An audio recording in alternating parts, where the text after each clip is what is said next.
গীতা পাঠের আজকে আমার যে শ্লোকটি হবে সেটির নাম্বার হলো 11 নম্বর শ্লোক, 4 নম্বর অধ্যায়ের জ্ঞান যোগে। যে যথা মাং প্রপদন্তে তাং তাং সত্যতৈব ভজামহ্যম মম ভক্তানু বতন্তে মনুষ্যা পার্থ সর্বস্ব। যে যারা যথা মানে যেভাবে, যা মাম মানে আমাকে, প্রপদ্যন্তে মানে আত্মসমর্পণ করে, তান মানে তাদের, তথা মানে সেভাবে, এব মানে অবশ্যই, ভজামি মানে পুরস্কৃত করি, অহম মানে আমি, মম মানে আমার, বত্ত মানে পদ, অনুবর্তন্তে মানে অনুসরণ করে, মনুষ্য মানে সমস্ত মানুষ, পার্থ মানে এই পিতা পুত্র, সর্বস্ব মানে সর্বত্রভাবে, অনুবাদ যারা যেভাবে আমার প্রতি আত্মসমর্পণ করে আমি তাদেরকে সেভাবে পুরস্কৃত করি। হে পার্থ, সকলের সর্বত্রভাবে আমার পথ অনুসরণ করে। তাৎপর্য: সকলের বিভিন্ন দৃষ্টিকোণ থেকে শ্রীকৃষ্ণের অন্বেষণ করছে। পরমেশ্বর ভগবান শ্রীকৃষ্ণকে তার নির্বিশেষে ব্রহ্মজ্যোতি রূপে এবং অণু-পরমাণু সহ সর্বভূতে বিরাজমান পরমাত্মা রূপে পূর্ণরূপে উপলব্ধি করা যায় না, কিন্তু তার শুদ্ধ ভক্তেরা কেবল শ্রীকৃষ্ণকে পূর্ণরূপে উপলব্ধি করতে পারেন। সমস্ত তত্ত্ব অনুসন্ধানী সাধকের সাধনাবস্থ হচ্ছেন শ্রীকৃষ্ণ। তবে যে যেভাবে ভগবানকে পেতে চায় তার সিদ্ধিও হয় তেমনভাবে। অপ্রাকৃত জগতেও ভগবান তার শুদ্ধ ভক্তের ভাবনা অনুযায়ী তাদের সঙ্গে ভাবের বিনিময় করে থাকেন। সেখানে কেউ শ্রীকৃষ্ণকে পরমেশ্বর জ্ঞানের সেবা করে, কেউ তাকে সখা বলে মনে করে খেলা করে, কেউ সন্তান বলে মনে করে স্নেহ করে, আবার কেউ পরম প্রিয় বলে মনে করে ভালোবাসে। ভগবানও তেমন তাদের বাসনা অনুযায়ী তাদের সকলের সঙ্গে লীলা খেলা করে তাদের ভালোবাসার প্রতিদান দেন। জড় জগতেও তেমন বিভিন্ন লোক বিভিন্নভাবে বাসন ভজনা করে এবং ভগবানও তাদের ভাবনা অনুযায়ী তাদের সঙ্গে ভাবের বিনিময় করেন। ভগবানের শুদ্ধ ভক্তেরা অপ্রাকৃত জগতে এবং এই জড় জগতে ভগবানের সান্নিধ্য লাভ করেন এবং তার সেবায় নিয়োজিত হয়ে অপ্রাকৃত আনন্দ অনুভব করেন।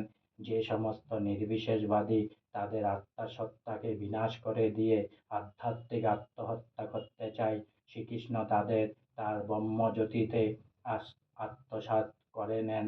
এই সমস্ত নির্বিশেষবাদীরা ভগবানের সচ্চিদানন্দময় রূপ বিশ্বাস করে না, তাই তারা ভগবানের সান্নিধ্য লাভের আনন্দ উপলব্ধি করতে পারে না এবং পরিমাণে তাদের ব্যক্তিগত সত্তার অনুভূতিও বিলুপ্তি হয়ে যায়। তাদের মধ্যে কেউ কেউ আবার ব্রহ্মেও বিলীন হয়ে যেতে পারে না। তারা এই জড় জগতের ফিরে এসে তাদের সুপ্ত ভোগ বাসনা চরিতার্থ করে। তারা অপ্রাকৃত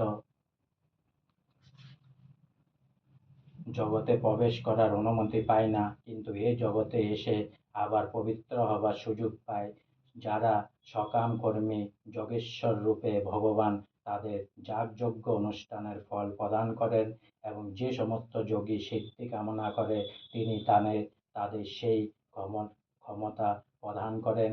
এভাবে আমরা দেখতে পাই সকলের সাধনা সিদ্ধি লাভ হয় ভগবানের এই করুণার ফলে এবং পরমাত্ম সাধনের বিভিন্ন পন্থাগুলি হচ্ছে সেই একই মার্গের বিভিন্ন স্তর। তাই কৃষ্ণ ভাবনার চরম সিদ্ধিস্থলে অধিষ্ঠিত না হলে সমস্ত প্রচেষ্টায় অসম্পূর্ণ থেকে যায়।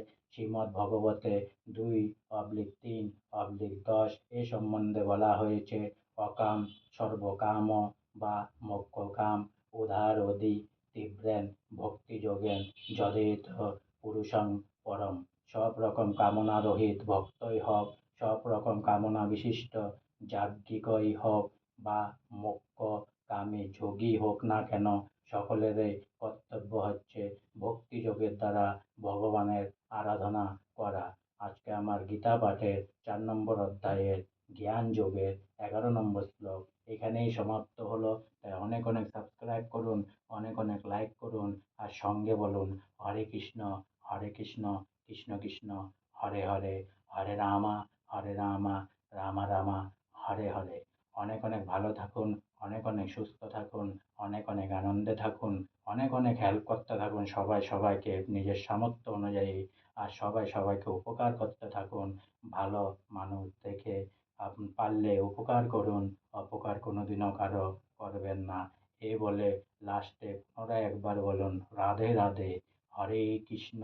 অনেক অনেক সাবস্ক্রাইব করুন আমার চ্যানেলটি প্লিজ।